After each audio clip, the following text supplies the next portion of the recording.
തദ്ദേശ സ്ഥാപന തെരഞ്ഞെടുപ്പ് അടുത്തിരിക്കെയാണ് സമവായ ചർച്ചകൾക്ക് ലീഗ് അനുകൂലികൾ തിടുക്കം കാട്ടുന്നത്. എന്നാൽ ചർച്ചകളിൽ നിന്ന് വിട്ടുനിന്നും പ്രശ്നങ്ങളിൽ തീരുമാനമെടുക്കാതെയും മുന്നോട്ടു പോവുകയാണ് മറുപക്ഷം.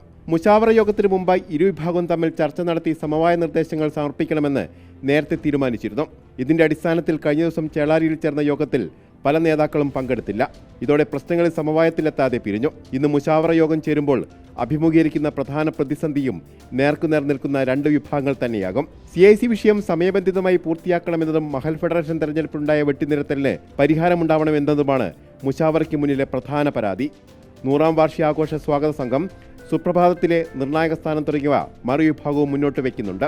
എന്നാൽ സ്വാഗത സംഘ യോഗം ബഹിഷ്കരിച്ചവരെ ഉൾപ്പെടുത്താൻ കഴിയില്ലെന്ന കടുത്ത നിലപാടാണ് ഒരു വിഭാഗം സ്വീകരിക്കുന്നത്. സുപ്രഭാതത്തിൽ ചർച്ച ആവശ്യപ്പെട്ടാൽ പത്രത്തെയും സംഘടനയും പ്രതിരോധത്തിലാക്കുന്ന എഡിറ്റർ പബ്ലിഷർ സ്ഥാനത്ത് നിന്നും ഡോക്ടർ ബഹാവുദ്ദീൻ നദ്വിയെ നീക്കണമെന്ന ആവശ്യം അവർ കടുപ്പിക്കും. ചുരുക്കി പറഞ്ഞാൽ കുരുക്കഴിക്കാൻ ശ്രമിക്കുമ്പോൾ കൂടുതൽ കുരുങ്ങുകയാണ് സമസ്ത ലീഗ് ഭിന്നത.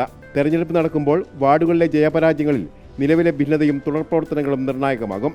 ഇത് തുറുപ്പുചീട്ടാക്കി വിട്ടുവീഴ്ച നിർദ്ദേശത്തിന് വഴങ്ങാതെ മറുവിഭാഗത്തെ പ്രതിരോധത്തിലാക്കാൻ തന്നെയാണ് നീക്കം.